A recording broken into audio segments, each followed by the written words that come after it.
Where is Hunter? Hunter's missing. Okay, so here's my question. What is understanding as a mode of being instead of a mode of cognition? How's that for a question? Sorry, could you repeat it? What is understanding as a mode of being rather than a kind of cognition? So I'm thinking we usually think of the word understanding in epistemological terms, but he says it's a mode of being of Dasein. And at the beginning of the section 31 where we started, he says the kind of cognition is an existential derivative of the primary understanding which constitutes the being of the there. So the primary understanding which constitutes the being of the there in general. So understanding is something that constitutes the being of the there. So it's an ontological, or it's not, sorry, it's an existential, I guess that's the technical term. So anyway, so that's what I was saying, because, normally I've always thought of understanding as being about epistemology, but here it's about ontology. And so that's kind of why I asked that question.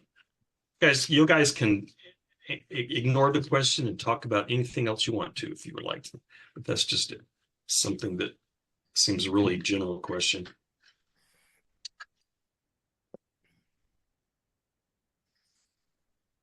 I guess I can go first.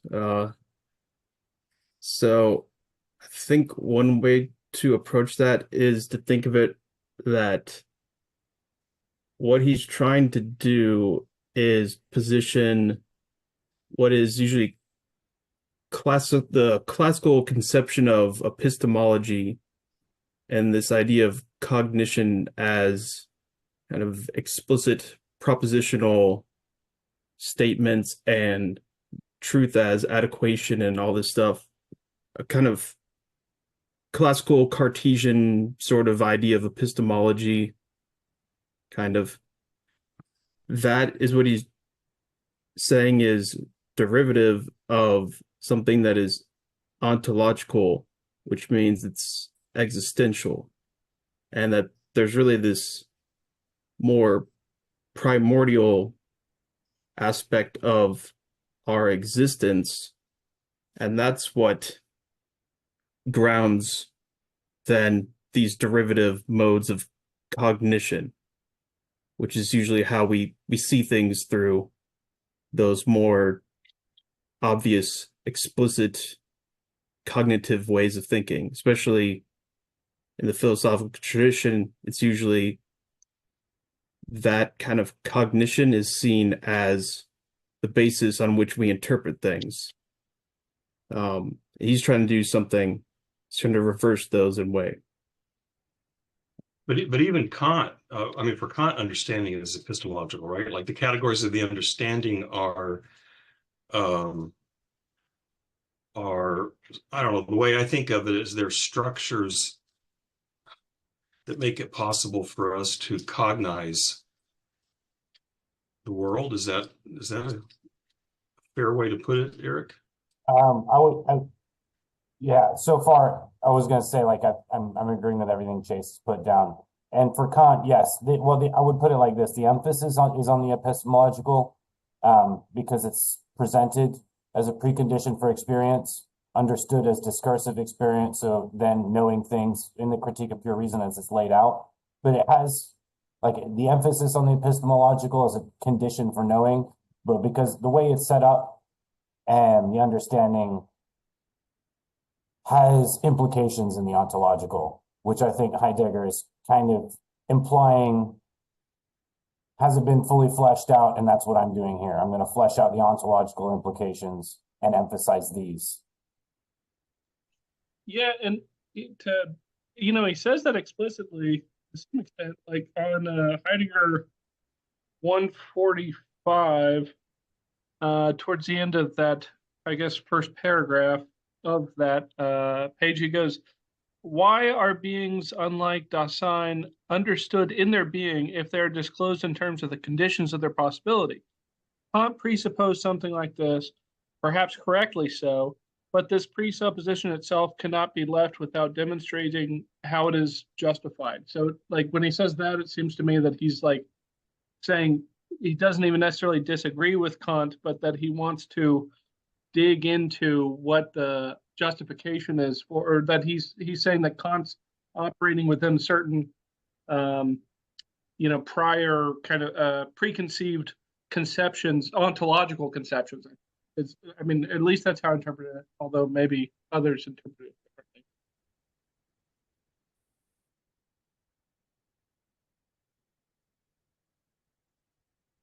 Yeah, this part about the conditions of possibility, I think it's somewhat complex because he's pointing out two different things, and he's presenting it as this question, and then saying we need to kind of expand on this in multiple ways in order to fully figure it out. Because one thing he's trying to say there is about the modality of possibility and how important that is to the understanding. And that's kind of another one of the major points of, especially the first section we read, understanding as projection and project is what it's translated in the newer translation. Sounds weird. But it's based on Dasein understands itself and its possibilities. So possibility is given, yeah, that's the fundamental aspect that Dasein uses to understand itself. Well, what is, that a contrast with saying Dasein doesn't understand itself as a objectively present at hand thing, and then talk about possibilities or throw possibilities on it as if it's an extraneous thing. So that kind of, I first observe things as neutral, bare, objective presences, and then interpretation and possibility and all these things are added afterwards. That's what he's arguing against. But yeah, so he's trying to, with the conditions of possibility, he's indicating also that Kant also had some awareness of this as well, that about how possibilities are important for understanding.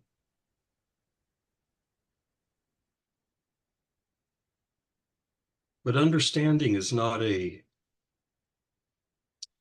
what I want to say is understanding is not a cognitive state, right? For Heidegger. So, I mean, that seems important that, that, like I said, I usually think of an understanding as a cognitive state, like I understand something, which means I have knowledge of something, whereas this understanding as an ontological mode or whatever we call it is not that kind of understanding. It's not a cognitive state. When you say cognitive state, are you thinking of something like a proposition that you understand? I suppose so. Like, I understand that, I understand that this is true or that is false. I understand the Pythagorean theorem. I understand certain parts of physics. Those are, I think of all those as cognitive states. They're things I know, things that they're associated with the mind of a subject. And I think Heidegger does not mean that. Yeah, he says the project character of understanding constitutes being in the world with regard to the disclosedness of its there as the there of a potentiality of being. And like in that whole section, it seems like he's saying that understanding is understanding projects the being of Dasein upon its for the sake of which, just as primordially as upon significance. Anyway, that whole section seems to be that he's saying that like Daseins are, beings in the world, and so the worldliness of the world, whatever, is like constituted in relation to Dasein's projects that it's kind of taking on. And like project there seems to mean like it's both something Dasein projects, like a projectile, that's also like a project, like something you take up. So the point being, I think like going back to last week when Mario was talking about boxing and all that, analogy, it's like if you train to become a boxer and all this kind of stuff, like there's a whole world that's being disclosed to that agent in that arena or whatever that is not merely cognitive. Like the cognitive part is like downstream of actually being in that environment and kind of be like, rising to the occasion and all this, like if you're in the fight, it's not something you think your way into. You actually like have to manifest it in the environment, or in that arena, I guess. I mean, is he going like, is he kind of deviating from Kant in that he's not trying to find these first like axioms of experience that we can boil consciousness down to? Like, is that one of his projects? Because he seems to be putting like on 140, he says understanding is the existential being sign of the ownmost potentiality of being of Dasein itself in such a way that this being discloses in itself what its very being is about. So it almost the structure of this existential must be grasped more precisely, because it's almost like he's saying like there's a difference between, say, like a human living life and life living as a human. So I think he's kind of hinting that when you try to boil these principles down to like axioms, as elements of our consciousness, we kind of turn ourselves into objects, and we lose a core of what his project is, which is like, what does it mean to live life as a human than a human living, or a human living life than a life living as human, seems to be what his goal is. It's like this shift from categories, the categories of understanding, to Dasein is, he almost seems to say like it's both simultaneously authentic and inauthentic at the same time, and this attunement plays a role in it. And you compare this to our previous section, there was like there's Dasein, there's objects at hand, and then what's the other one that he boils everything down to, like tools? Was it presence? Chase?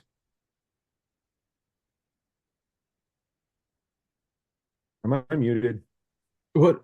No, Repeat that you're good. last part. What were his being? There's Dasein from the previous section.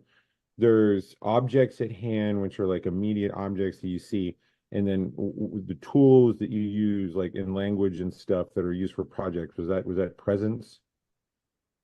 So objects at hand, that would be the objective presence, or the present at hand, which is given, that has its own distinct ontology. That's it. I'm sorry. And that's what's also categorical. So he uses a lot of it's the same kind of Aristotelian language that Kant uses for his categories, is also Aristotle's categories. So he says that language applies to objects that are not Dasein. And then instead, for Dasein, there's no categories. Instead, it's existentials. So in a way, you can think of it that he's kind of doing something. He's still got the a priori kind of categories in the Kantian kind of sense, except he calls them existential structures and they're existential. And that's kind of the important point, is that they don't have to do with kind of what every object in general, what characteristic it would have in order to actually be an object or whatnot. Instead, it's more about, well, what does existence need in order to actually exist as it does? And that's where he's laying out all these different existentials. And indeed, they're all connected ultimately, but the way that the analysis works, you have to go kind of one at a time and then connect them. And I mean, I think understanding as an ontological term, I think doesn't have anything to do with the mind at all. That's why, that's why I keep saying this. It's a different way of thinking about understanding, because it's not about consciousness processing information. At least, I mean, I think that is something that happens, but that's not what understanding is as an ontological existential. Because isn't Dasein, like in the German translation, like a they self? Like it's like Chase was saying, like there's this introspection of being of who we are, but there's like a combined. It's kind of flawed because it's not an objectivity in and of itself. Dasein isn't an object, so it's constantly discovering itself, and it is combined with others. So there's kind of like a theyness to it, and there's these different levels of attunement constantly happening. So it's always kind of like, I guess you could say, like a flawed perspective that's constantly in flux. Maybe, I don't know. But I don't think any of that's cognitive. I mean, maybe that's not what you meant, but none of that's is about consciousness. No, I would think the consciousness would be objects at hand, right? And then the presence at hand would be like tools and language and things that are part of projects. Maybe it is part of consciousness for Heidegger. I don't know. Yeah, I think so. I think what we would normally call consciousness, Heidegger would think of as a kind of non-cognitive. So I think this is kind of what he's getting at actually with understanding is, and it's being the there. Yeah, it's more kind of the existential spatiality of a kind of openness to the world in which it can be encountered. That's kind of what consciousness is. And it has aspects of understanding and attunement and interpretation kind of embedded within its processes, but there's no, especially not necessarily any kind of explicit cognitive understanding that goes into what constitutes it. So it kind of depends on what you take as consciousness. Is yeah, I think I don't know. It's kind of different for people that are I think if you read a bunch of this philosophy in the kind of phenomenological tradition or post-Kantianism, all this stuff, you're probably gonna think of consciousness in a strange way, most likely, versus the way that it's usually considered. I don't know exactly how Heidegger would relate in between all those, except that he wants to emphasize that it's so he wants to first of all get away from the language of consciousness.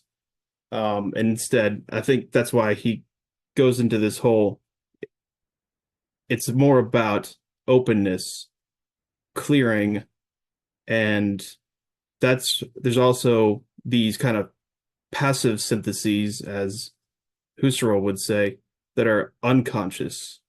And that's what gives us this there. And that's what's more important than any kind of an explicit consciousness, especially in the Cartesian sense, in which I would grasp my. So I was thinking also about the questions about, the here and there kind of thing. I see now why he does emphasize the there, because the here would be a kind of, it's kind of like closed in on itself in this Cartesian sort of way, that it is immediately my here that is mine in a way that is separate from the world. And instead he wants to say that no, it's first and foremost space, understanding, these things are my being, and it's open as a there that does not require any kind of explicit understanding. Instead, it's this unconscious implicit process by which we interpret things and significances in the world and whatnot. Hopefully that wasn't too convoluted. Would the being of Dasein be time?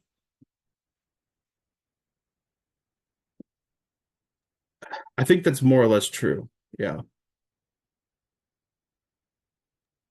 But that I mean, he's hinted at that a few times, but that isn't it that the next part, the big next section where he really gets into that? I mean, the next section being like, what is it, Division 2 or? Yeah, Division 2, yeah.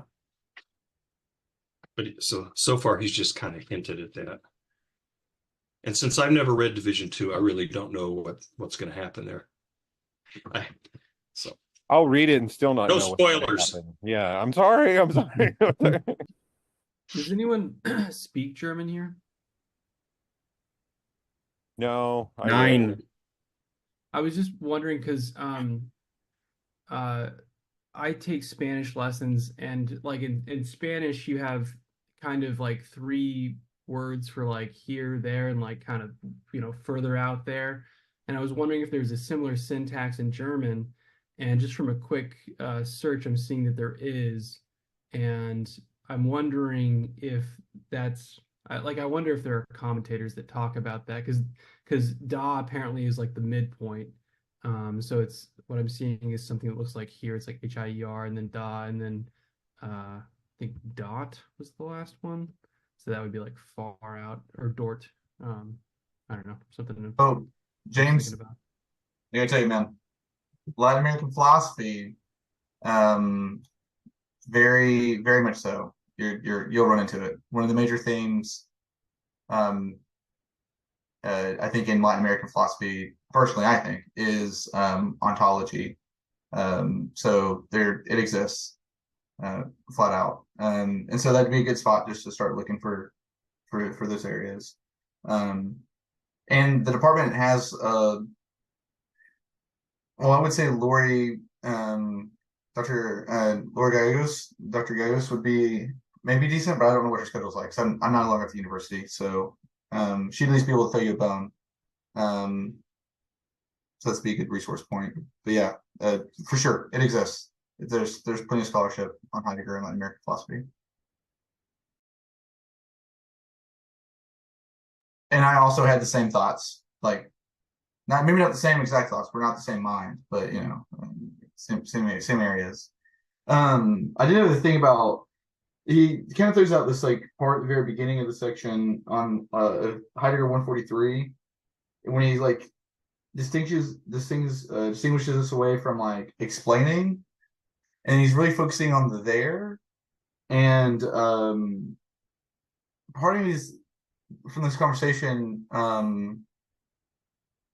wonder if explaining is more of like a being here instead of a being there kind of orientation. Since it seems like he's like not allowing explaining to be involved in this being there as understanding. So being here as explaining maybe would be the section, but is that crazy? I don't think anyone else think that's a direction?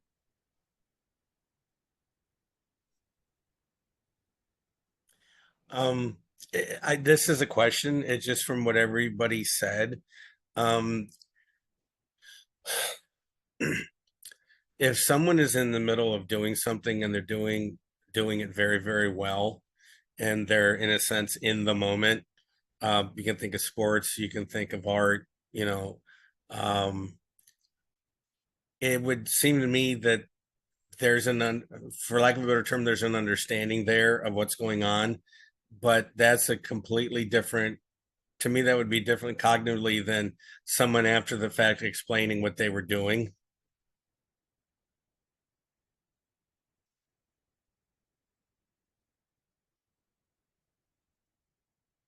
Yeah, but they wouldn't be a mode of, they would not be a mode of being there though, right? It'd be like, I mean, to be crude, like that was like it's like almost like a here-ness, a being here, like where is it? Oh, it's over there. Like a, No, or but I don't know. but I thought I was you all were talking about different kinds of not only here and there, but understanding consciousness.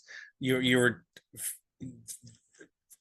cognitive. You were talking about different kinds of things with our understanding of the world, and was he trying to get at just if someone is literally doing something, performing a task, I hate to call it a task, but a real skill, that's not the same thing as explaining it afterwards. And even if someone is doing an excellent job explaining it, that's different from actually doing it.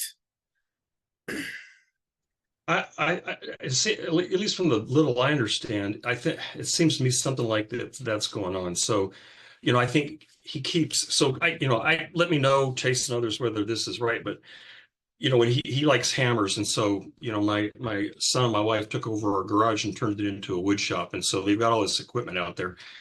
And so when they're engaged in working on something and building something, they don't have to think, oh, well, this is a saw and this is what it means to be a saw, and here's how I use the saw, and now I can explain to you what a saw is. They just like grab this piece of wood, stick it on the saw, run it through, and and and so at least this is what I'm thinking he means, like in the notion of understanding. They have an understanding of what the wood shop is, how it functions. They can literally do a project there, so they can project one of their possibilities into this environment. And they understand in the sense that they know what I mean, again, you use these epistemological words, they quote, know what these tools are and how they work, but they're not knowing in this sort of objective presence way. I mean, they could do that, but when they're engaged in the work, they're not thinking about what this tool is and how it works and where it came from. They're just using these things. But in order to be able to be engaged with these beings, for one thing, in order for these beings to appear as the kind of beings that have relevance and function in this environment. In other words, in order for this thing to appear as a saw, a hammer, a nail, there has to be always an awareness of this environment and how it works and what things do. And so it's an understanding of that environment, but it's not a reflective cognitive understanding. It's just a fundamental grasp of how this world works. And I'm thinking it's ontological in the sense of, again, it's that kind of understanding that allows beings to show up as the kinds of things they are in that world. Yeah, I mean, to jump off that, I mean, and I think I maybe used this in a previous seminar, this example, which I get from Dreyfus somewhere. I don't remember where he talks about this, but to that point, and he's talking about the notion of a carpenter, and he describes how, like, from a Heideggerian perspective, the carpenter, especially if they're like in an environment like, an old, like a carpenter in the Black Forest or whatever, or like, Japanese carpenter or something, they're attuned to that forest that they, have been trained in by, they were maybe they had a protege or something, and they learn that form of carpentry. But then additionally, they're attuned to like their environment such that they like will walk through a forest and they will see a tree bending in a certain way that will speak to them, like speak meaning to them in a way that, you know, I and probably most people in this group, that we would just pass by the tree. It's just like, that's another tree, who cares?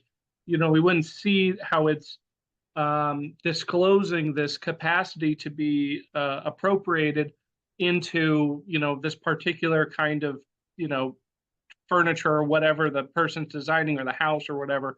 And so for that, they have to be like reared in that tradition of carpentry and in that culture, and the forms of houses they make in that particular society or whatever. All that's kind of like, that's the being in the world parts, like the macro of the whole culture is like is included in that moment of that tree speaking to you, disclosing itself in a particular way for that Dasein in that particular social context, I guess, if that makes sense. I think that's part of what he's getting at with that. I get the sense that it's somehow more basic than that, only because this is a section that Joey pointed to earlier. This is Heidegger 143. He says, when we are, and this is the M and R translation. When we are talking ontically, we sometimes use the expression understanding something with the signification of being able to manage something, being a match for it, being competent to do something. In understanding as an existential, that which we have such competence over is not a what, but being as existing. And those two sentences together, for me at least, seems to suggest that he's not even talking about something as basic as like, you know, seeing possibilities for like what you could make out of, you know, some trees you encounter in the forest. And instead, maybe something like, I don't know. I mean, I guess I'm not even really sure what the alternative would be, but it seems to me not that. Like an understanding of the being that's doing the understanding, I think is like when I say I understand, and that means being able to manage. I think that's more of a claim on self than it is a claim on like the task at hand, or no? So what I'm yeah, go ahead. thinking is that the distinction there, like it's not between like present and hand and ready at hand. It's the distinction between the ontological and the ontic. So that the ontological is so general that it's, you know, like understanding, qua understanding is just possibility, indeterminate possibility. But then that understanding can be, what would be the word? Would it be determined ontically as understanding particular possibilities in particular kinds of worlds? So it seems to me that's the distinction he's making there. Yeah, I think that's right too, in that what he's talking about is something that, you know, it wouldn't, obviously it doesn't have to be particularly about, you know, the particular possibilities that a carpenter can have a foreconception of or whatnot. But that's how a carpenter would actually have its ontic determination, as which is about those ontological structures. Because it is something more like it's not like a extreme dualism where they're totally separate, but they are distinct. But I think, yeah, to think of it as kind of general as the ontological, but then how it's actually particular in actual existence is it has to be actualized in these determinate ways. Although that doesn't necessarily mean it's still this kind of background understanding of grasping the environment in a very much a pre-conceptual way of doing that. So this would be, yeah, the carpenter goes into a workshop and immediately understands it in terms of its possibilities and its capacities in a way that's that's what understanding is the way that it's open to that world in a way that understands it in terms of those possibilities, capacities, blah blah blah. And so one thing I think so this reminded me of Plato and Plato's story of Socrates, where Socrates so in the Apology, the when he's giving his speech and ultimately like he wants to die anyways. So he's like, I'm just gonna say some crap because I want to drink hemlock. And part of it is he's like, oh yeah, you know, I got the Oracle of Apollo said I was the wisest man, and I was like, what's up with that? So I go around trying to look for wisdom, and he goes around questioning people to see if they have wisdom. And he goes to the artisans, the craftsmen, and asks questions and discern that they didn't know what they were talking about or not talking about, and this is basically what they're doing. They couldn't explain in a rational way to that would convince Socrates that they had wisdom in the sense knowledge in the sense of wisdom of a understanding that was sufficient to convince Socrates that they knew what they were talking about. But still, they were the ones that actually doing things and crafting things.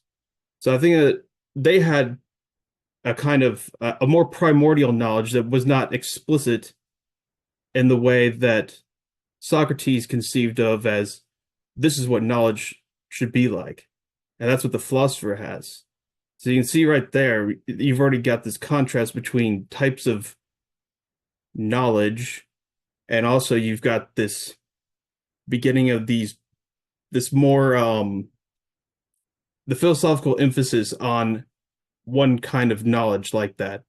And I think Heidegger is trying to reverse that in a way, trying to go back and say Socrates was basically wrong and that there was already understanding in all these different people, just in different ways, right? Yeah, sure, the philosopher's knowledge is not the same as the craftsman's knowledge, but same time, the philosopher's knowledge already is derivative of the same kind of knowledge already that the craftsman would have, just in a different field, I guess you could say. What a fascinating bridge between the theoretical aspect of philosophy and the practicum of it. Like it's branching everyday life and making it in a way a philosophical project with the academia of philosophy.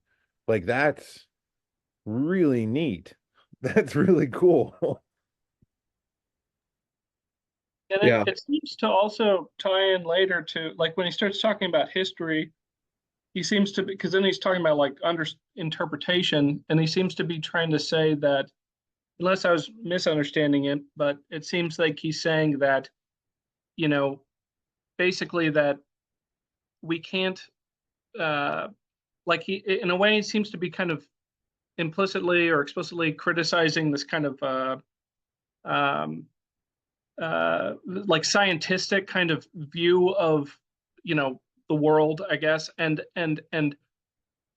so he doesn't want to look at like history as like as if we could get this like exact scientific detail kind of knowledge like the way we can from whatever like physics or something like this, but that we still do glean some kind of, he wants to hold on to the notion that we're gleaming some kind of knowledge from it, I think, or understanding, but that it's not a theory, it's not something that could be reduced to I suppose like, you know, like a algorithmic, like, like logical formula or something, but there's still some kind of uh, like wisdom that like we can actually learn something from history. It seems like he's saying that. Is that what you guys were getting from him in that part? I thought he was trying to mark himself out as, not being one of the dirty communists for various political projects there, to some extent. No, not really, but I thought that more of like a dig potentially at Hegel and one Marx, like a subtweet, if you will, a phrase which will no longer be a sub X, if you will. That's what I read that section as. But it sounded to me like he was kind of saying like the impossibility of a history of science, just generally. But like, I don't know, not history of science, science of history. My bad, I said that backwards. Yeah, there we go. There's a history of science for sure. And to some extent, he almost seems like he was implying that science is just the history, just a history of itself.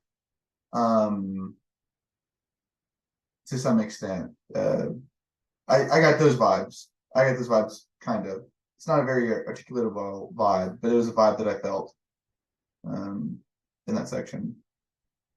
So I read it as he was pushing back against scientism as such. So if we think of history or a science of history along the lines of a natural sciences, with really the word that comes to my mind is positivism. In this positivist frame, then that's not what history is. That's not what the study or the science of history is. And he's kind of pushing back against, from what I read, pushing back against positivists who would say that these things that constitute the humanities or the liberal arts, the study of history, the study of literature, those can never rise to the level of science because they hold positivism as their litmus test of what constitutes a science. And he's saying, no, it can be a science. It's just not according to the positivist criteria. You kind of have to tease out your working of understanding in order to see how a science of history could unfold.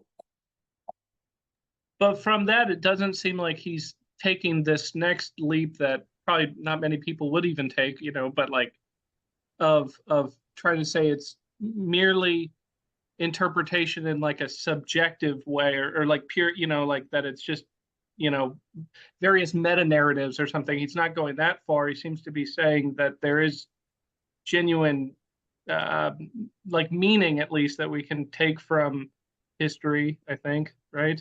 Y'all think so? Absolutely.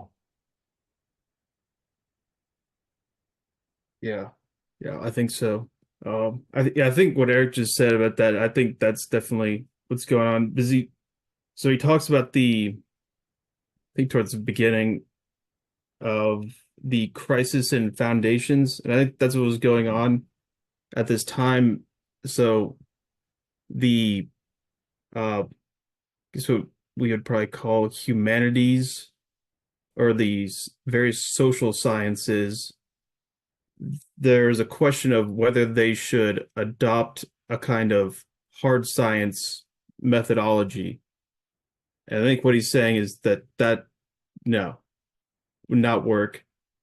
They have different fields of which they're doing. So one thing, the comparison with math that he has and rigor, where he's saying that, yeah, math has its own kind of rigor, but that's based off, how narrow its object of understanding is, or I shouldn't say understanding there. Yeah, math has a narrow field that it takes up as its theme, and that's what it gets its specific type of rigor from. And they try to apply that to the much different field of history is a misunderstanding of many, many things. And I think he does have, so I don't know exactly what his theory of history is. I know that's one thing he gets into in Division 2 with part of the whole temporality thing, is he talks about different ideas of history I think he actually uses Nietzsche's distinction, the monumental and antiquarian and critical history. Um, and also this whole the difference between history and historiography, kind of the actual study of history. But yeah, I don't. We'll get there eventually, I guess. But yeah, he does. He definitely wants to take something from history as I think having to say something profound. Although I think, Tristan, you said that it was a you saw it as a something about Hegel. Looking at that now, I could possibly see how he's maybe saying something about that, especially the spiritual significance of its objects, and also the fact that, okay, Hegel was trying to adopt at least a Wissenschaft, a science in the German sense, and trying to do with, I guess, some kind of theoretical rigor. And also, he was very concerned with the whole circle of presuppositions and whatnot, and trying to have a presuppositionless philosophy or Wissenschaft. So maybe that's, I mean, I don't know if that's exactly what the if he's talking about Hegel there or whatnot, but maybe he's kind of throwing that in there as in addition to this kind of this statement about this attempt to try to give scientific rigor to these humanities and whatnot, that okay, but at the same time we shouldn't have humanities be this kind of philosophical vision of rigor and try to solve this problem of the circle of understanding also in this way as something so I don't know, the vicious circle stuff is somewhat confusing, but I think one thing at least he's against is the idea that it's just something that you need to overcome and get past, and then you're fine. It said, I forget the line, something like it's not about getting out of the circle. Instead, it's you get into it in the right way. You understand the presuppositions of understanding and interpretation in the right way by thinking of those things in an ontologically correct manner.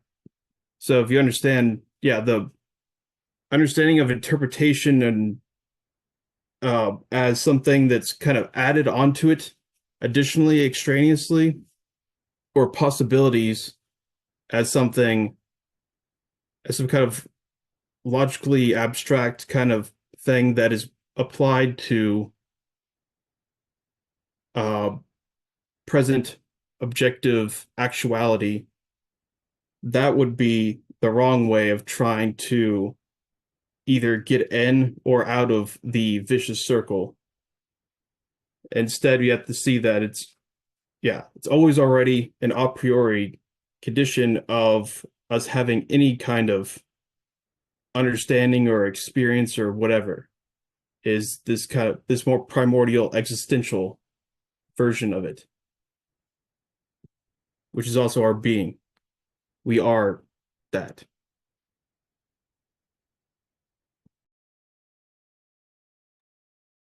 Maybe I'm wrong in that, like my understanding of Husserl, but I also maybe interpreted that whole section as kind of a pushback against Husserl's notion of phenomenology in terms of like the bracketing, this sort of radical cutting off of like the context in which a phenomenon has been encountered, like as if we could bracket the meaning of a thing completely, we can get at its true essence or something. That he's maybe saying that bracketing is itself falling into error because that meaning needs to be taken on its own terms, sort of like the meaning of a phenomenon as it's presenting itself. But maybe I'm misunderstanding Husserl when I say that.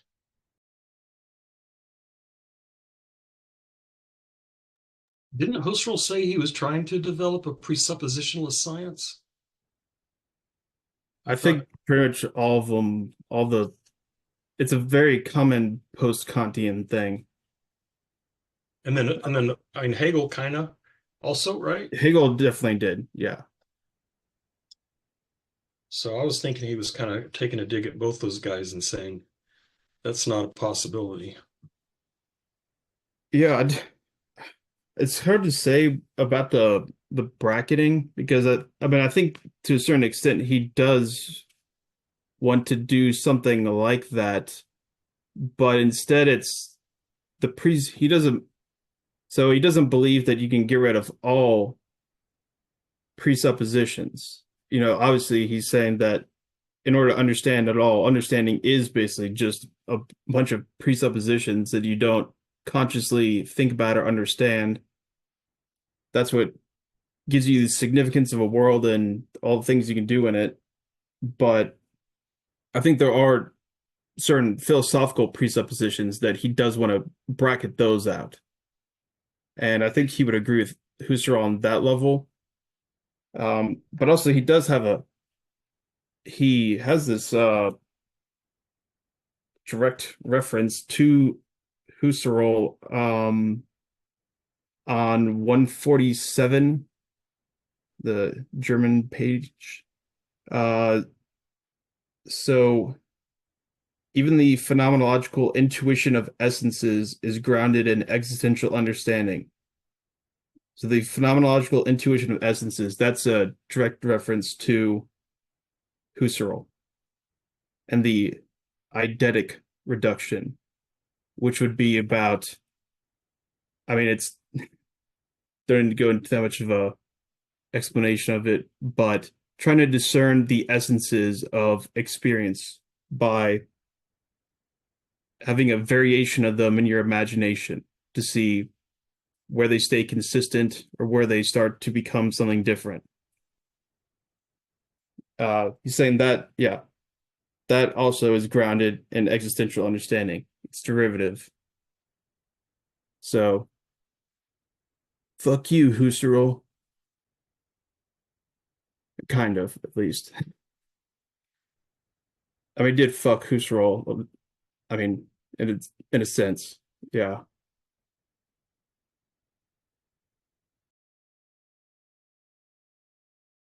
I have kind of another question maybe y'all could help me with is on Heidegger 146 in the first paragraph. He says, understanding is either authentic, originating from its own self as such, or else inauthentic. The in quotes, does not mean that Dasein cuts itself off from itself and understands only the world. World belongs to its being a self as being in the world. Again, authentic, okay, this part. Again, authentic as well as inauthentic understanding can be either genuine or not genuine, as a potentiality of being understanding is altogether permeated with possibility. Anyway, I guess I'm trying to make sense of what it means to have an authentic, like an authentic understanding that's genuine, and what then, and also what it means to have an authentic understanding that's not genuine, and then also what it's like to have a not genuine inauthentic, or what a genuine authentic not genuine inauthentic understanding is. If that, I just don't know what he means by that series of sentences there. Okay, I I had was exactly yeah. the same question. Yeah, I'm sorry. Anyways, I was confused about that one as well, but and I may be wrong about this, but I think what he's getting at there is so there's different conceptions you can have of authentic understanding. And okay, I'll simplify this and say if more or less if you understand authentic understanding correctly, that's genuine. But you can also have an understanding of authentic understanding that is just wrong, and that's not genuine. And the same thing with inauthentic understanding. You could have a kind of concept of inauthenticity that is correct or genuine or not. I don't know. That seems somewhat schematic in a way that I don't, maybe that's what he's not saying, but at least that's one interpretation that I could come up with. But still, yeah, I don't know. He seems, yeah, because like on 147 he says only, and this is the Stambaugh 147 first paragraph, only Dasein has meaning in that the disclosedness of being in the world can be fulfilled through the beings discoverable in it. Thus, only Dasein can be meaningful or meaningless. Um, it almost seems like he was kind of bridging, because this is the section on, oh my goodness, I'm sorry, Dasein and understanding. Um, and it's almost like he's bridging authentic and it's like it seemed to me like he was saying that Dasein is neither authentic nor inauthentic, and then he's linking the understanding to it so that it can be meaning or meaninglessness. There's not like a prescriptive, this is like an authentic state of being. It's constantly between both, almost. And a lot of it has to do with your personal Dasein experiencing fulfillment as it kind of like engages or has its being in the world. So like that seemed to be the correlation. Like because I kept looking at it from the perspective is like well, where is Dasein authentic? Where is understanding authentic? Where is understanding meaningful? And where is it inauthentic? And where is it meaningless? And he doesn't really make a distinction between the two. It just seems to be descriptive in that it can be simultaneously both.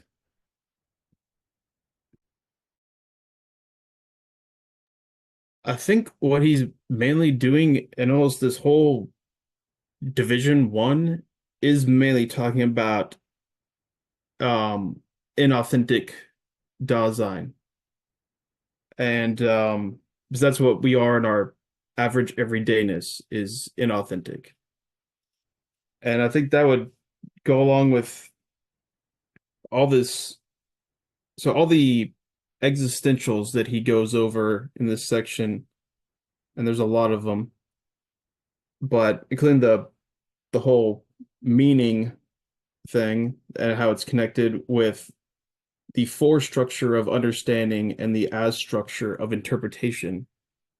You can't tell, I don't know, somewhat annoyed at the large amount of technical terms that he's got going there, but well, I mean, what the hell, he's a philosopher. But all that stuff is part of the structure of Dasein that would, and I think that would be for all the structures of Dasein can be inauthentic or authentic. And somewhere he says that what he's doing in this section is some kind of a description, explication of inauthentic but genuine understanding. I can't remember exactly where he says that, but yeah. So I'm not exactly sure what he takes to be authentic understanding that's genuine. I think he still has to, that'll probably come around probably maybe in the section on death, I would say, maybe, because that's where authenticity really comes, is you don't interpret things in terms of the world that you're absorbed and dispersed in. Instead, it's about your own possibilities that's non-relational and individuated, instead of being dispersed in the interpretations that you're given from the they self and all that. So, yeah, that's my best guess, at least. He actually makes a comment like that even in this section. I don't remember where, but he said, because he mentions there's these two two possibilities of, I guess, of I don't know. Anyway, but he talks about insofar as Dasein is in the world, and insofar as Dasein is, I can't remember how he put it, but he, yeah, what you just described, he does mention, at least in this section somewhere, those two different ways of being. It seems to me that this section 2, as I was reading it, I thought maybe Heidegger's view of meaning could be contrasted to some extent with like Camus or something, where, you know, like where there's this kind of this cold, meaningless universe that we're in, and then we sort of like conjure up through our kind of will this meaning that we take up for ourselves, you know, defiantly. And it's like just through our kind of willpower, we make it real for us. So until we die or whatever, it seems that Heidegger's notion of meaning is like the world actually is meaningful, or can actually be meaningful. It's just, it's not coming from outside, like from a, you know, God or something. It's coming from our engagement with the world as it's actually presenting itself to Dasein, if that makes sense. Rather than like projecting it on, you know, kind of from almost like our own will, I guess. Yeah, I got that sense too, that living a meaningful life almost is like what happens when the machinery is working well and things are going well in terms of how you're intuiting the world and your relation to it, and not, like you're saying, not that it's dependent on some external being or anything like that. But I think thrownness complicates things because you know, that meaning, so we didn't construct it. The meaning's just kind of handed to us. We're kind of thrown into a world of meaning. So I mean, I think I'm agreeing with you, you know, that we're already in a world, and that world already is invested with meaning. So we are from the beginning in a world of meaning. But then this awareness of thrownness seems to complicate that, or seems to possibly, I don't know how to put it, but kind of dilute the value of that meaning in some kind of way. Because I you know, like I said, because when I realized I am not the author of this meaning, but then this meaning was also not preordained, you know, by someone who has the good of humanity in mind. I was just thrown into a world with meaning. And where did this meaning come from? Well, it's just kind of there in the world. And so, you know, so anyway, I don't know how it's going to work out, but I think this notion of thrownness is going to make it more difficult to just accept meaning and say, oh, everything's great now. I'm fine. I'm in a world of meaning. And maybe that's where attunement comes into play. Like there's this aspect of attunement as you're creating this meaning.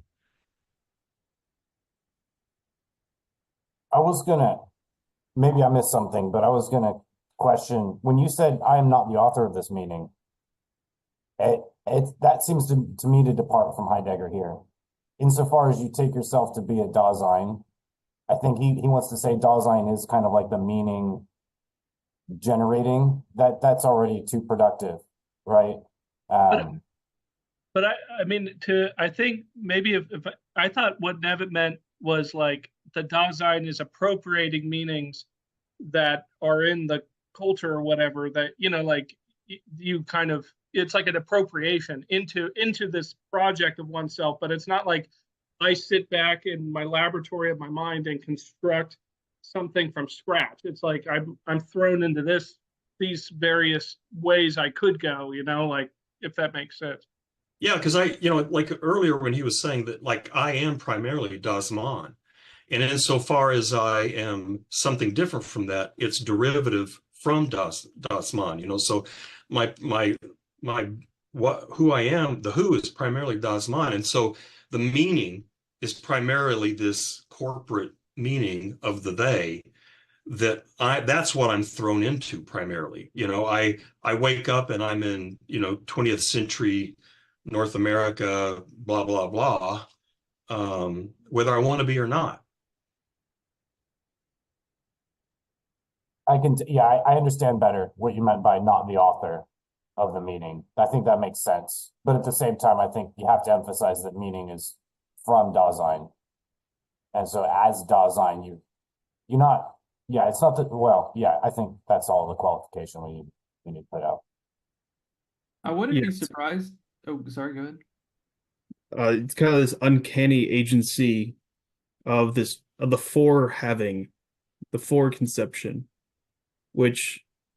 so when he talks about anxiety and the uncanny, that'll be about the loss of significance of the world. Although I don't think he talks about meaning in that aspect, or at least I can't remember. But I think he will complicate it eventually, in that the kind of meaningful world, or at least significant world that we're just kind of already born into, that will fade in anxiety in a very specific way. So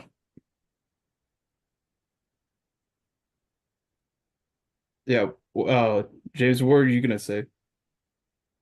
Oh, I was gonna just say that I wouldn't be surprised, given what we've been talking about with the plurality of modifications on authenticity and genuineness, and understanding that. I wouldn't be surprised if for Heidegger you could have someone who was having an inauthentically meaningful life, insofar as the way that the world was intelligible to them was purely through, signs and symbols that were handed to that individual by Das Man, made available to them by that. And I don't, if we're to take him at his claim that he doesn't really care about, whether or not you're inauthentic or authentic, then, I think he would be like, yeah, it's fine. If you want to live an inauthentic, meaningful life, go ahead. You don't have to question things.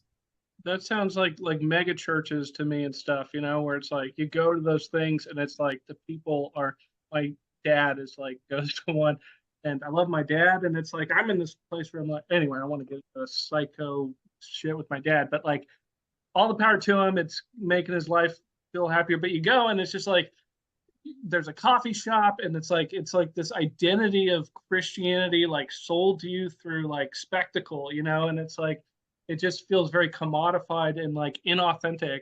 But then people, I don't know, it speaks to what you were just saying of like not, I don't know. But yeah.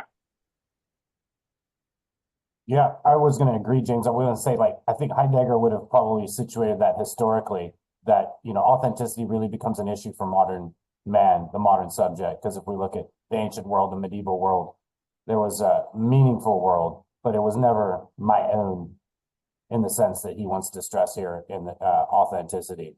And agreeing with Matthew too, like that's a really good illustration of a kind of inauthentic, meaningful being in the world, going to a mega church. But I want to say that's a really like obvious kind of in your face kind of presentation, where Heidegger's meaning is to kind of suggest that this is a lot more ubiquitous.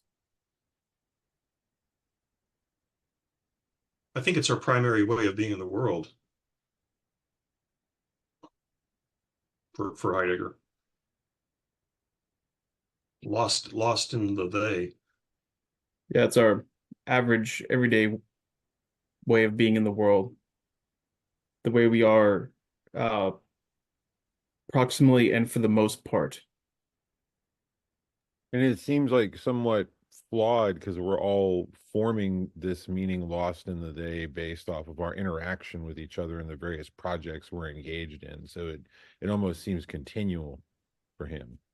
Like there's the end, which is the, the significance of temporality of your being, but the they-ness of this project is, it to me doesn't seem like getting to an end goal of like eudaimonia. It is a continuous discovery of self that's constantly changing. It's really interesting how much like you can see how Heidegger influenced process ontology and the post-structuralism movement. This is really cool. Yeah, so even the way he talks about authenticity is that it's a modification of the inauthentic they aspect. And so it'll still kind of maintain that. And then I think the way that he will then kind of expand on it's not so much so he does talk about it in a kind of individualistic way. I mean, he's getting it a decent amount, I think, of his conception of authenticity from Kierkegaard. Of course, stress the individual. And I think he wants to do something kind of like that too, but he doesn't want to have this kind of it's the, authentic individual versus the world thing.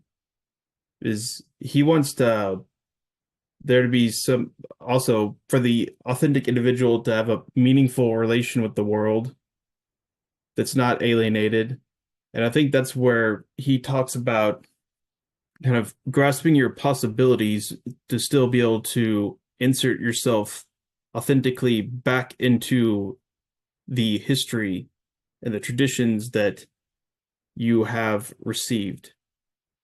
And that's also where some commentators have noted the connection with Nazis, because I mean that's kind of the thing is, traditional German values. Did he think that was a authentic way of kind of grasping his possibilities? So his thrownness into German culture was the kind of thing, but in order to authentically grasp that, you then have that understanding and then reinsert yourself back into your culture in an authentic way by grasping the tradition.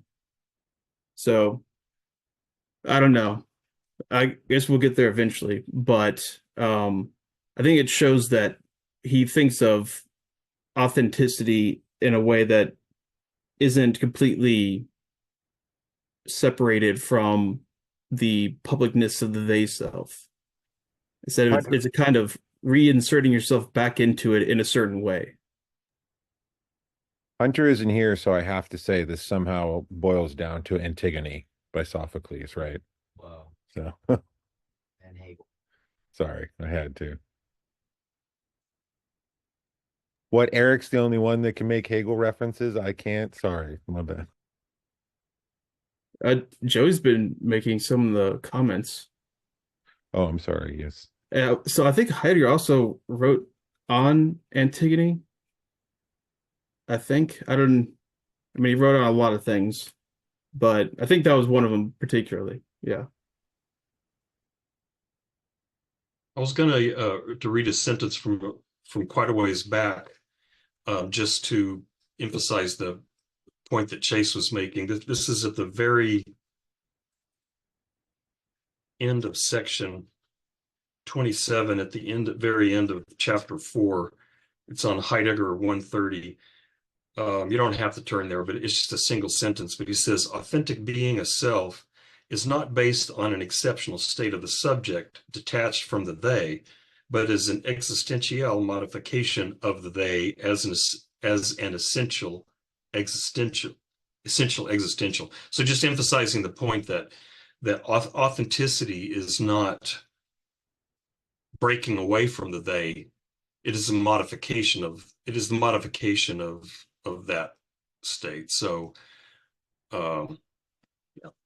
Again, just Can I ask a question, Ever, from what you just said? So is he saying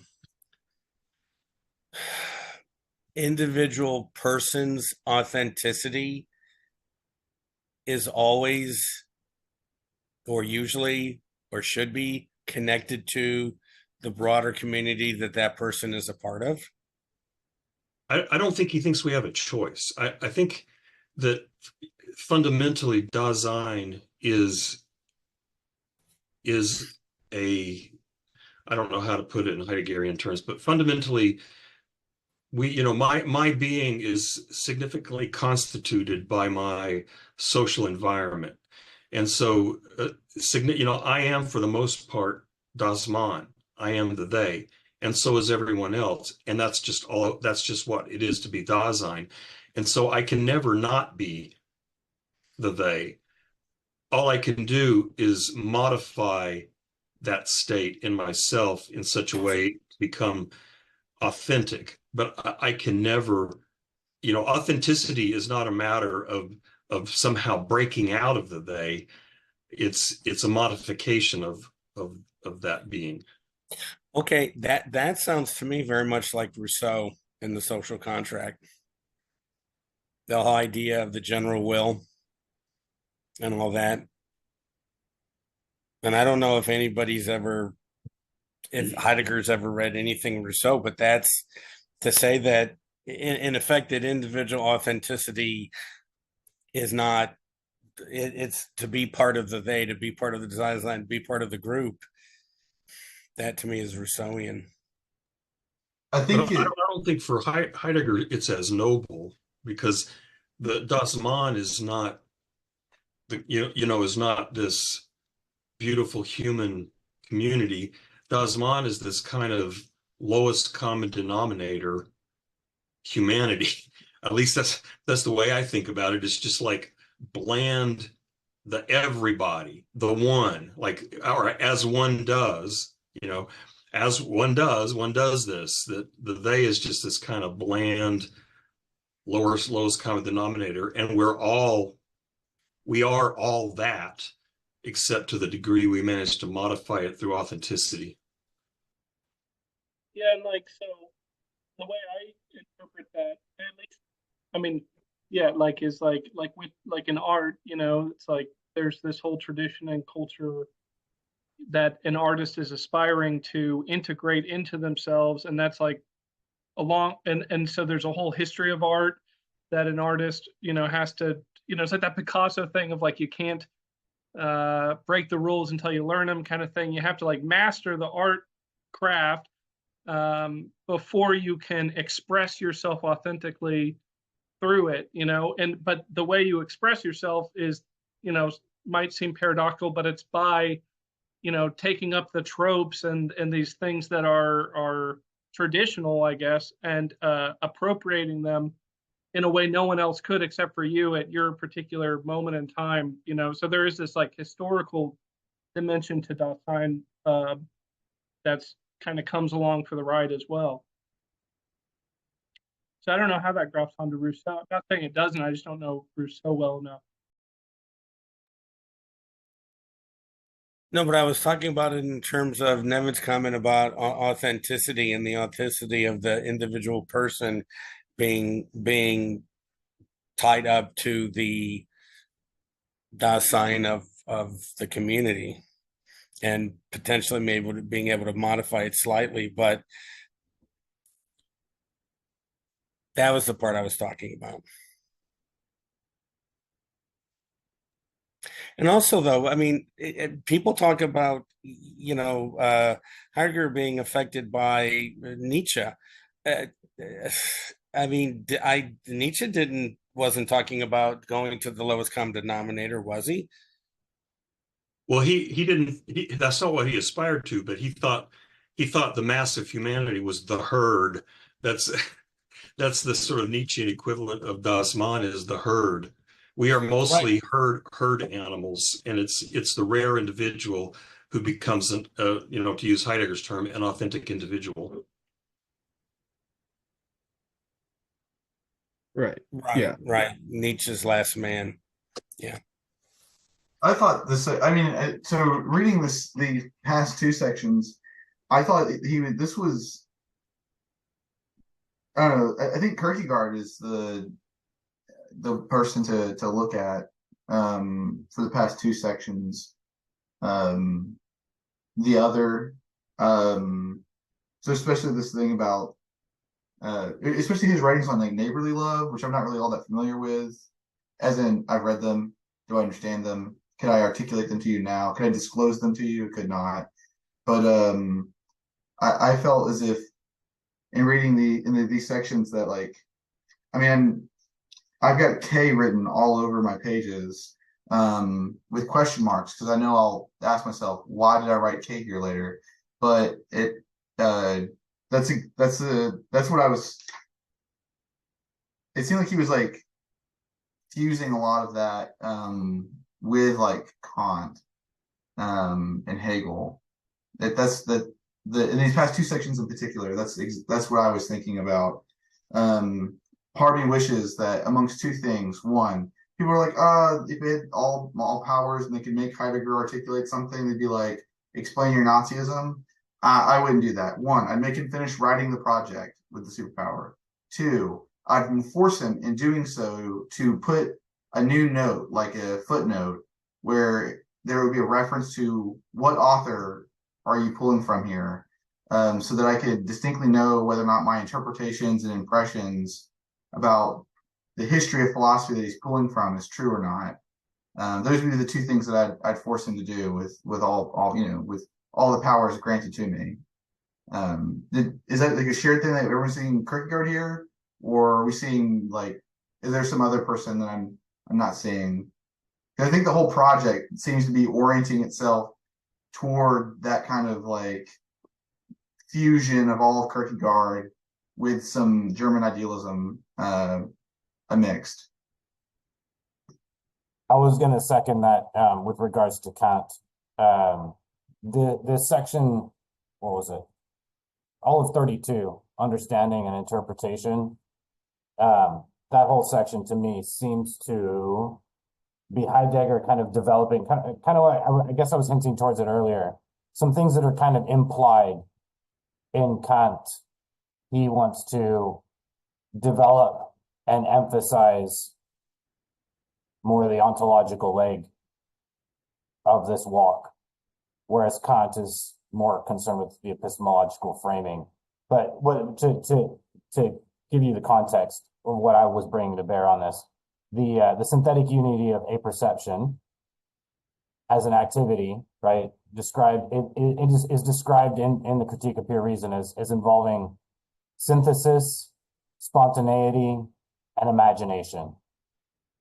And if you regard that as like a transcendental underneath of all of our understanding, you understand well that figures imagination and spontaneity into every act of understanding.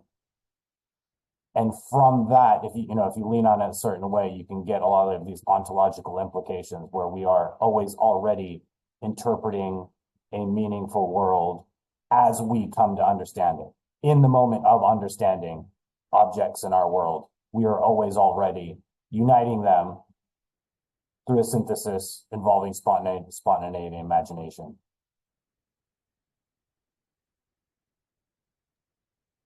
Yeah, I would just add the additional that Husserl is very much, I would say, probably the main influence, not only kind of throughout this book, but I think in particular these last two sections.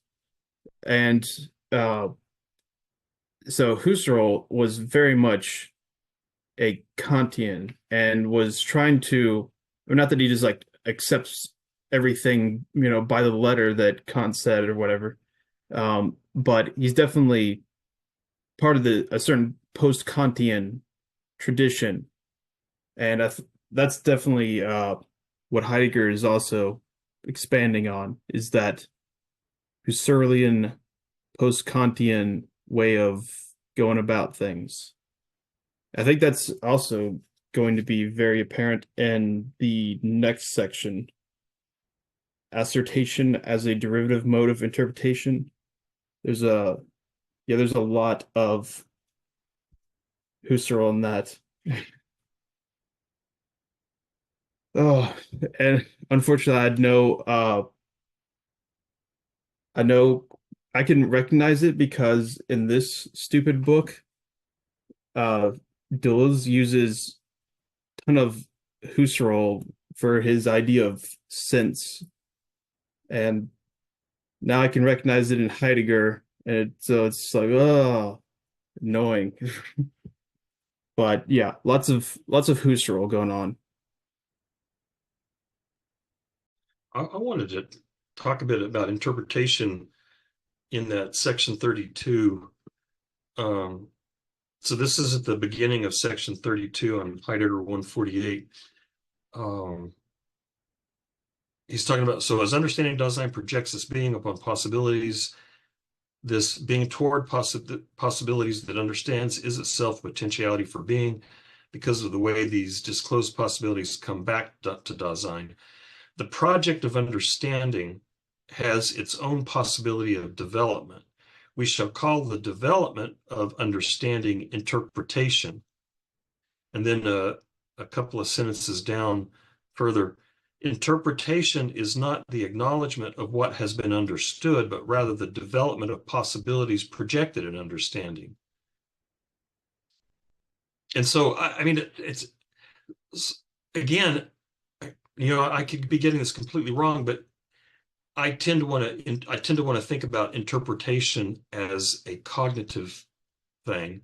I interpret things, right? I interpret this, I interpret that. But it seems like what he's saying, interpretation here again is an ontological thing. It's not a cognitive thing. And he says we shall call the development of understanding interpretation. And so understanding is this. So as understanding Dasein projects this being upon possibilities, this and so understanding is this projection of possibilities, and interpretation is the development of those possibilities. And I'm not exactly sure what that means, but it sounds like, again, interpretation is not me thinking and me interpreting the world in a certain way cognitively. It is a way that these possibilities develop through this activity in the world.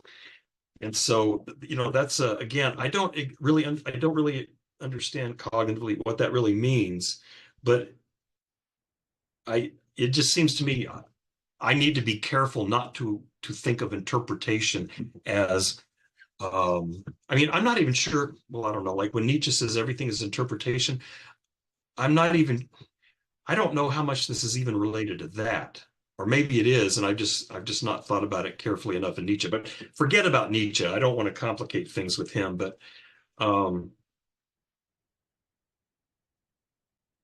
see, well, I'll just read a sentence for this. Is on, you don't have to look for it, but on Heidegger 150, what is held in the forehaving and understood as a foreseeing view becomes comprehensible through interpretation. The interpretation can draw the conceptuality belonging to the beings to be interpreted from these themselves, or else interpretation can. Oh, this is what I was thinking of when Chase was saying there's these two different ways Dasein can engage possibilities. The interpretation can draw the conceptuality of belonging to the beings to be interpreted from these themselves, or else the interpretation can force those beings into concepts which they are opposed in accordance with their kind of being. The interpretation has always already decided finally or provisionally upon a defined conceptuality.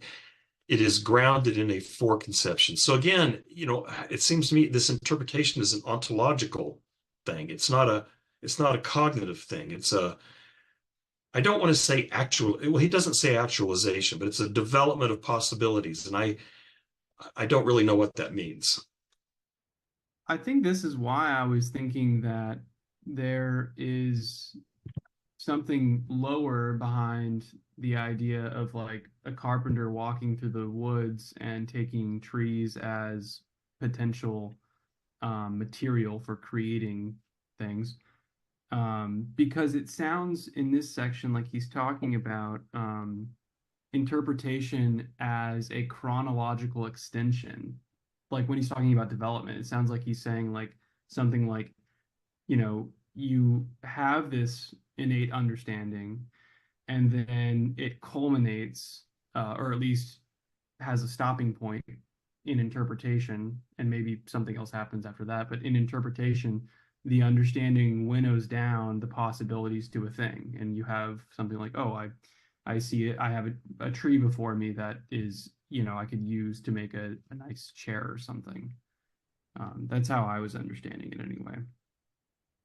I mean, going back to that example, and this is just, maybe I'm wrong on this, but it's like, I would think, just using that as an example, like you see the carpenter sees the tree before them, they understand it as not not just as like raw material, but as like this future arm of the chair, or whatever the hell they're seeing, understanding it as, and then they can then interpret that, like that understanding as, like, why do I see it that way? I see it that way because, I don't know, maybe I'm someone asked me to buy a chair, and so I'm interpreting that experience, not just experience, but that understanding of that as maybe required by the fact that I didn't get I need to, there's a someone like as a means to the end of getting money, or I could interpret it as I don't know, all these various ways that one could interpret it that are, and it's not merely cognitive, it's also like situated in some wider social context, like the carpenter, maybe put it this way, like the carpenter who's seeing the tree disclose this like chairness to it or whatever, in a certain social context, like a feudal one, might interpret that as like differently than in a capitalist context, or something where they're now like the rare carpenter. They're no longer like, this is my way of life, but it's more like I'm this niche, like I got to think about how I'm going to take a photo of this to like put it up on my Instagram page as like the old school carpenter, who's like, I'm saying this because the other day I was at this coffee shop where there was like an advertisement for this like 35-year-old dude who's like, I'm a carpenter, and he's like, I build these chairs, and the chairs were all $1,000. They were in the coffee shop. They populated the coffee shop, and I was like, that's so much money for a fucking chair. But maybe I'm totally off the mark on this, or maybe I wasn't until even articulating it well. So Chase pointed out that interpretation has the structure of as. It's an as structure. And so then what I was thinking, again, I think I'm guessing there's this ontological ontic distinction. So there's understanding as this existential and interpretation as existential, and then you have particular ontic determinations. And so I'm wondering, would it be correct to say then, so again, if you're in the wood shop, the interpretation is I interpret these items as tools, for example, because in this, my understanding of the ontic, not the ontological, the ontic understanding of this context, these things, I interpret them as these kinds of things. Or I was wondering, I mean, this is kind of a silly example, would it be correct to say that in the restroom, I was trying to type this out, but when I'm in the restroom, that shiny white throne, I interpret as a toilet, a thing upon which to shit. But then when I'm in a Duchamp gallery, where all this stuff by Duchamp, then that toilet is now a fountain, a work of art. I don't want to hog, but with that, if maybe taking it in another direction, like something hits me in the head, let's say like a glass cylindrical thing hits me in the head, and I understand I'm in pain. I understand there's this whatever, I'm looking at it, and let's say it's a Coke bottle, the interpretation might be, if I'm now, I understand Coca-Cola and all this, but if I'm in, that like there's some story where there's like a Coke bottle that falls into like a pre-capitalist society or whatever, and they don't interpret it as a Coke bottle. They use it to like as like a thing to like flatten out dough before they bake it and shit like that, whatever. You could interpret it that way, right? Stripped of all these other interpretations that could have been available to another context.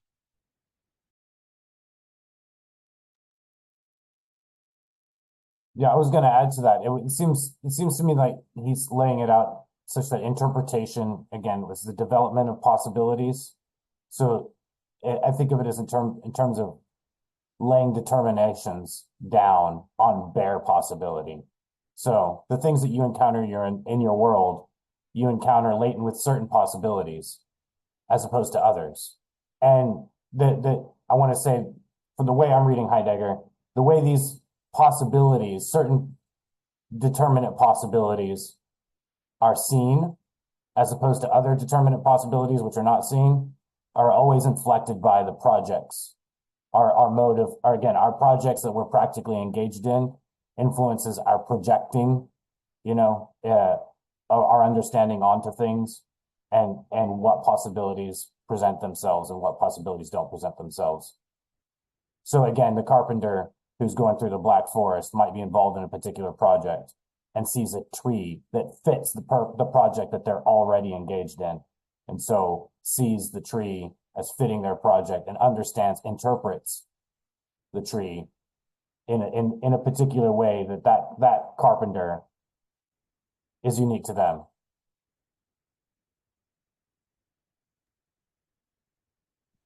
Yeah, I think y'all have explained what at least my understanding of it is for the most part. But I think one point that he's stressing that may help is that the way that he talks about interpretation is connected with the way that he describes equipment and the worldhood of the world and all that stuff. So the interpretation as what something is seen, or quotes for seen, something is seen as something.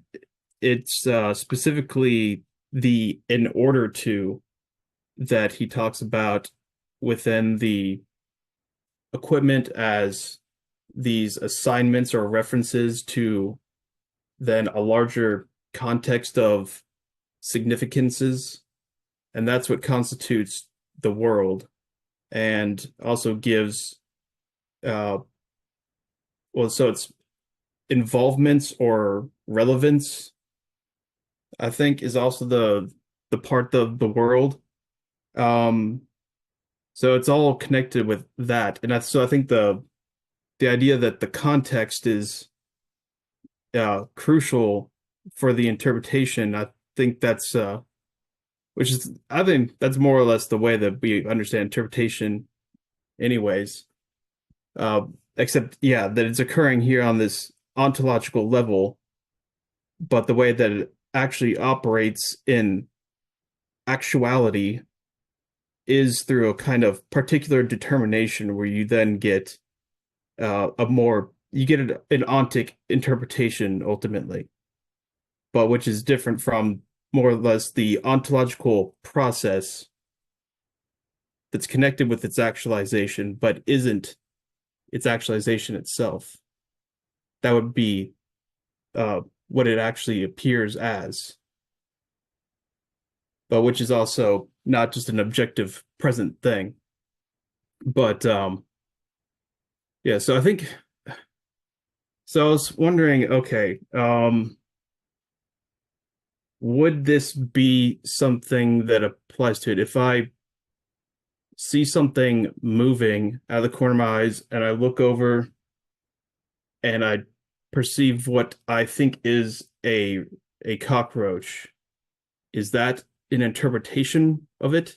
Is it that I see it as a cockroach? Is that what's going on? So I think it's something a little more,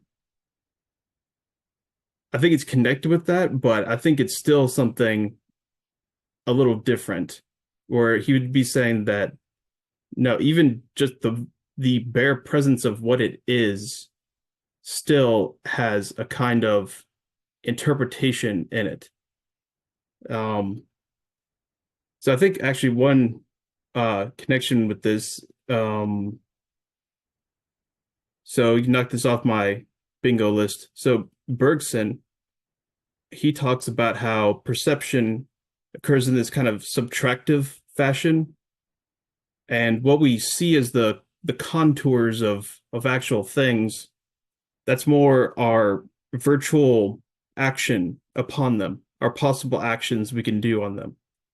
So I see the contours of something, and that is not only something there in the world that, as perceived, it's matter, but what is specifically kind of highlighted from that has to do with what I can do with it. So it's fundamentally practically action oriented. It's about what my action can do on the object of perception that determines all of its contours and whatnot. So I think he's Heidegger's getting at something kind of like that as well.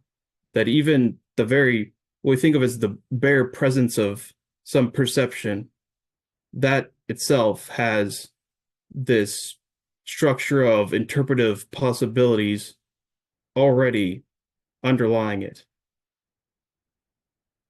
Including if you just see it, so his description of the kind of bare, the bare present, not present, what does he talk about? It's like just looking at something, just staring at something. That is also works with an interpretation, but a kind of derivative or privative mode of it. So I think that at least what is a good example of something like that. You know, you have to, but it requires a kind of, you have to work at it in order to kind of disorient yourself enough to be able to see something as just something, which is just it's being there, but not being there as Dasein, but as objective presence. And that's when it's not really meaningful at all. It doesn't have a meaning. It's just kind of there.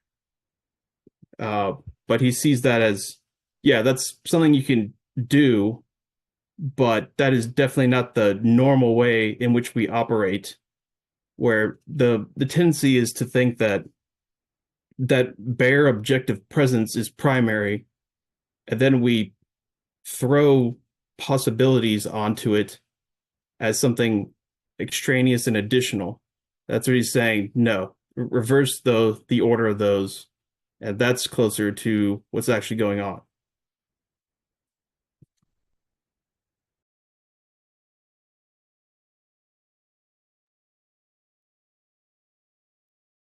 I just wanted to mention because we all love Borges here, one of his stories. I don't remember the name of it. I think it was in Labyrinths. I don't remember if it is or not. But anyway, there's a. Oh, Funes the Memorius? No, I wasn't. I was. Okay, sorry. This is the one that he dedicates to H.P. Lovecraft. But he tells a story of, you know, there's this village, and on the outskirts of this village, there's somebody building this weird house out there, and nobody knows who it is or why it is or anything. And a couple of guys, if I remember, it's been a long time since I read the story. A couple of guys break into the house, and when they get in there, they just become unhinged because they cannot understand a single thing they see. It is unintelligible to them. And so what I was thinking, like in regard to Heidegger, it's like lacking a world in a way, nothing in there. They have no interpretation for anything there. They don't understand. It's not a human project, whatever it is that's in here. And so it's like this this radical I don't know if maybe if it's an absence of a world, or if he would say it's a privative, a world in some sort of privative mode. But I just thought that was an interesting case, where when nothing has an interpretation, it's just and it's terrifying. It's unintelligible and it's terrifying.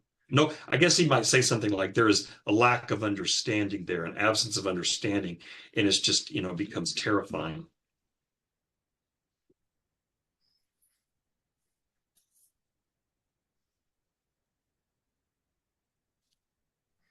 Yeah, so to continue on the Bergson thing, so he would say that actualization that gives you perception, it occurs through memory has this kind of circuit with it where it will kind of fill in the content of it through memories, but how it orients that is already based off of this kind of action orientation of the present.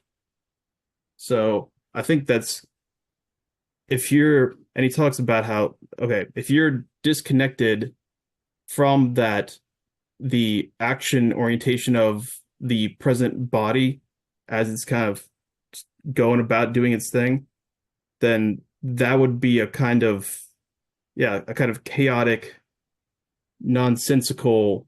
Actually, so he compares it to the world of dreams, in which you don't have a kind of selection response, or at least it's relaxed, as he talks about it, as so we contract normally within the present, as that's kind of our action orientation towards our purposes and our habitual memories and whatnot.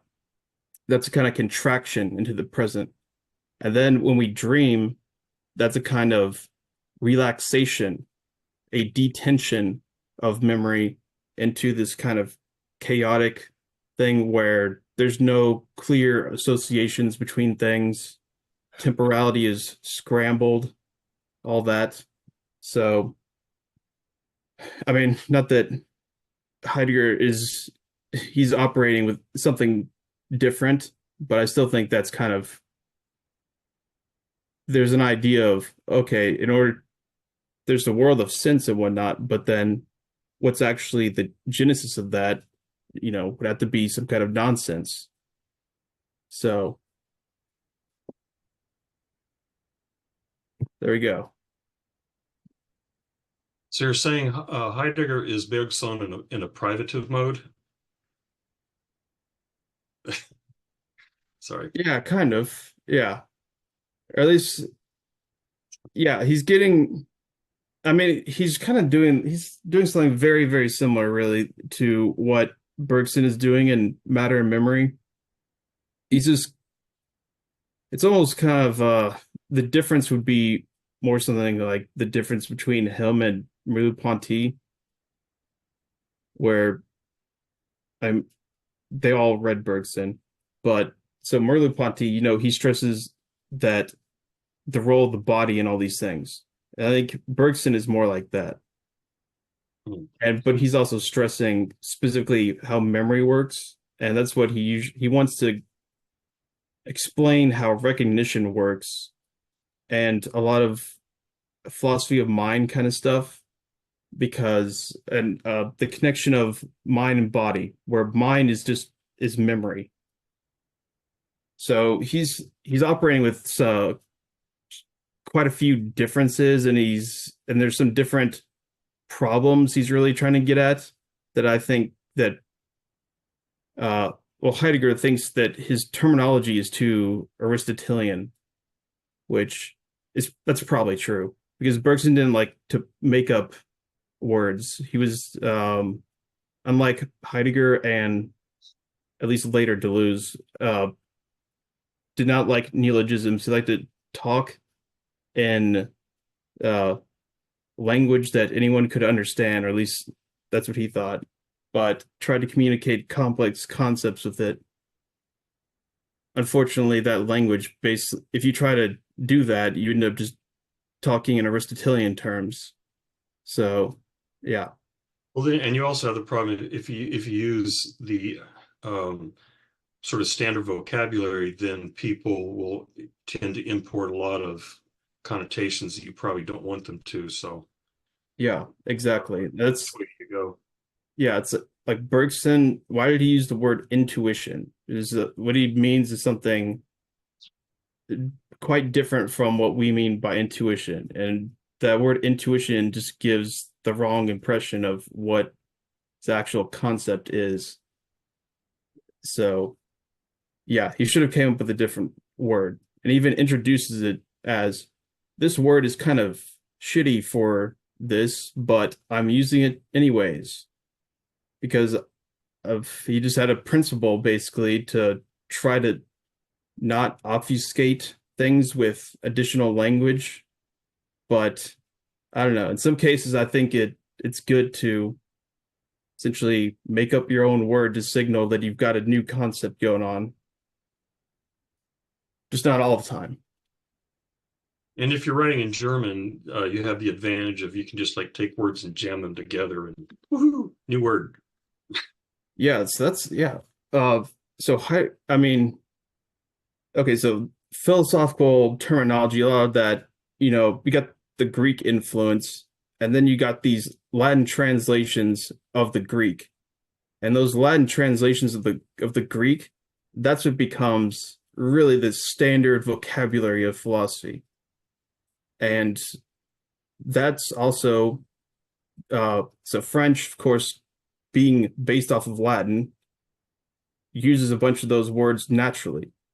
So German is different where they there's a lot of Latin-based words in German, but they had also their own Germanic use of words and that's what Heidegger draws on to get away from that standard Latin-based philosophical terminology. Is he just does it with German words. So yeah, I think that is definitely an advantage that he was using. I was in Germany once when I was an engineer, and you would see these, a business with this giant long German word, and I would ask what that meant, and it was like they would take like engine head gasket manufacturer, and it became one word, engine head gasket manufacturer, and that was the name of the company. Aus Just- Gegenschlagenbrücken. Yeah. Yeah, so I love the German language, although I think it would be somewhat sad if I actually learned how to use it because I really love just making up nonsense German sounding words, just the syntax of German without any semantics whatsoever. It's really fun to do. I don't know. You can also, it helps you clear your throat. Oh yeah, definitely. Yeah. Or I mean, you can also scouse as an accent also works like that way. I mean, there's a lot of things too. Even French has the R. It's like yeah. Yeah, when I was a TA at UT in graduate school, we were talking about Sartre, and there was a young French woman in there, and I said, would you please pronounce this word, and wrote Sartre on the board, and she pronounced it. I'm like, I'm never going to be able to do that because it was because the way they swallow the R, I can't make my mouth and my throat do that, right? So Yeah, at first I couldn't do it at all, and then through practicing, I can do just a bad version of it that at least signals that I'm trying to do it.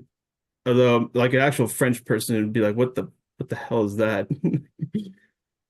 So, yeah. I just tell students there's two dominant ways. There's two basic ways to mispronounce that word, Sartre and Sartre.